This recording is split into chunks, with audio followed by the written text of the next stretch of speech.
Well, I guess with Paul Feig movies, the pattern of me liking every other one continues because I really enjoyed Bridesmaids.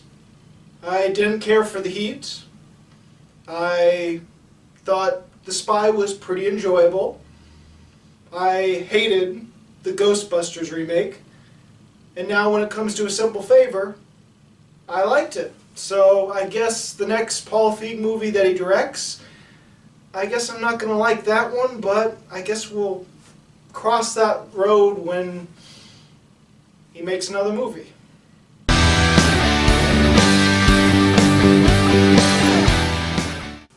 Alright, so A Simple Favor is a little bit harder to describe because I don't want to give away too much of the plot, because going into the movie I knew very little.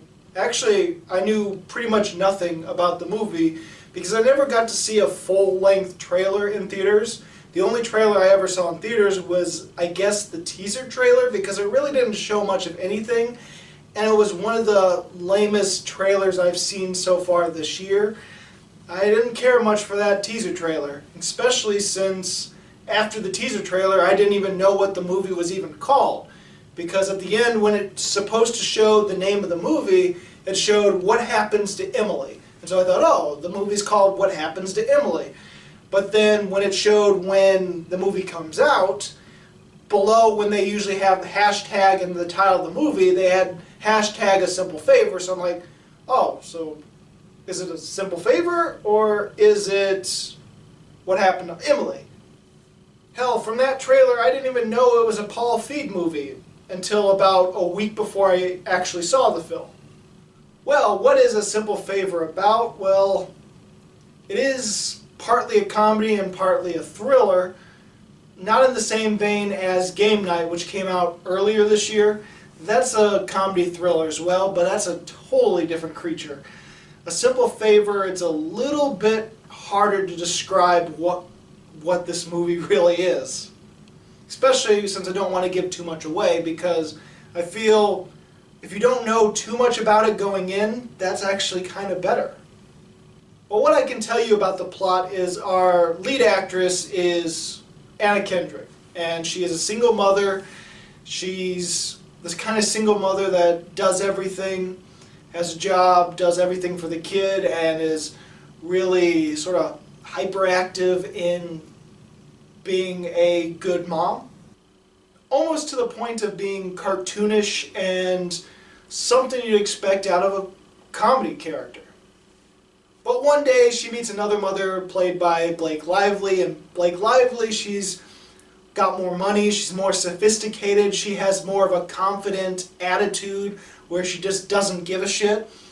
And there's something about her that mesmerizes Anna Kendrick's character, and she becomes mesmerized to the point of doing anything for Blake Lively to get her approval and get her attention.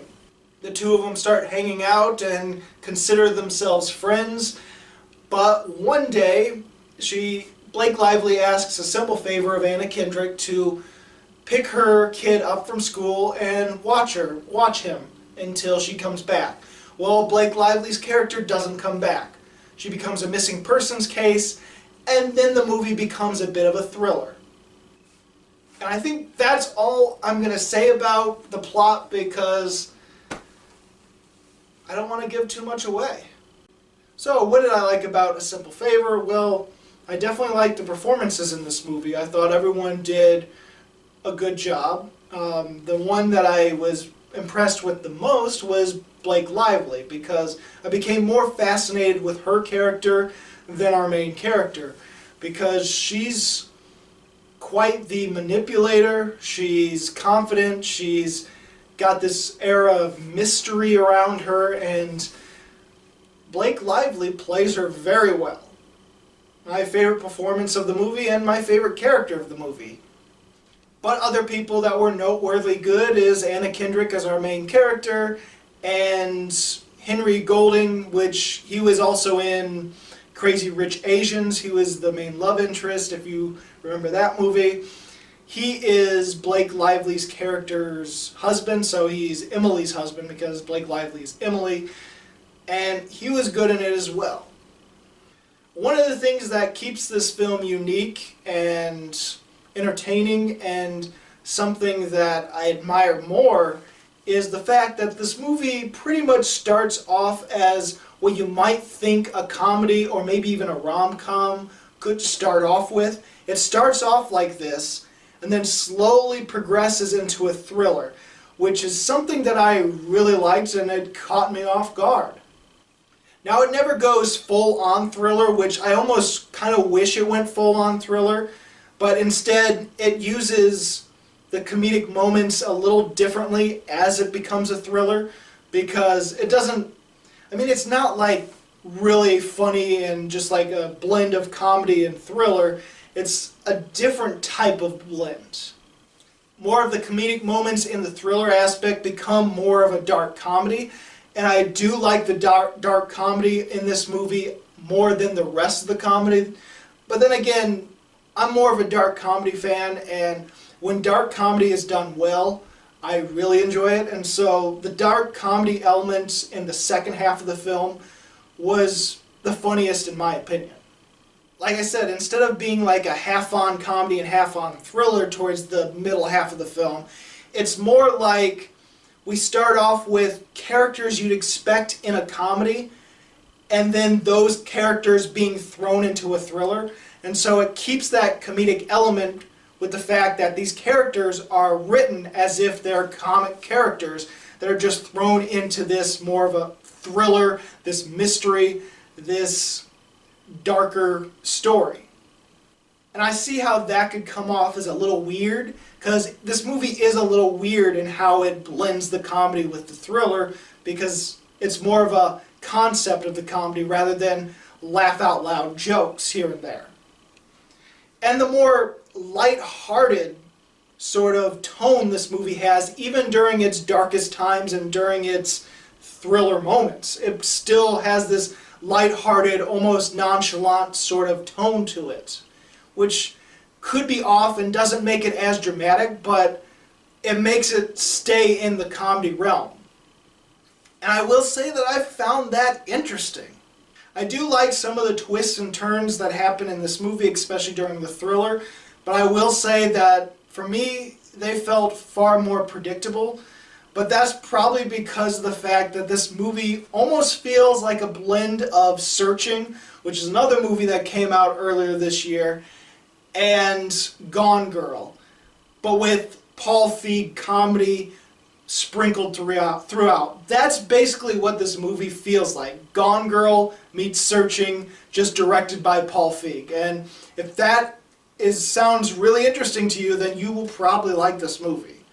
But then again, it's not anywhere as good or as dramatic as either of those two films. It's more lighthearted, nonchalant comedy in a dark thriller story. I will say the moment this movie feels like it actually kicks off, because it's more of a slower paced film as it's slowly going more and more into the thriller, more into the mystery, more into the suspense.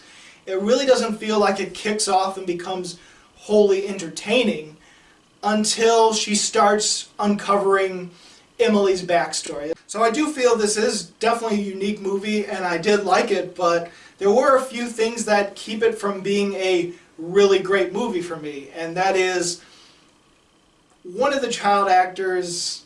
I know it's a child actor and you don't expect too much sometimes, but this character, this child actor, is supposed to go through a lot of crazy stuff because he is the son of Blake Lively's character, and he says some things and goes through some dramatic moments, and the acting is sort of cute and childish, and I don't know if it's because of the more lighthearted tone, the more comedic tone of this movie, that it was trying to be like that, but it just felt more like bad kid acting to me, and it made some of the moments that I think were supposed to be serious a little eh.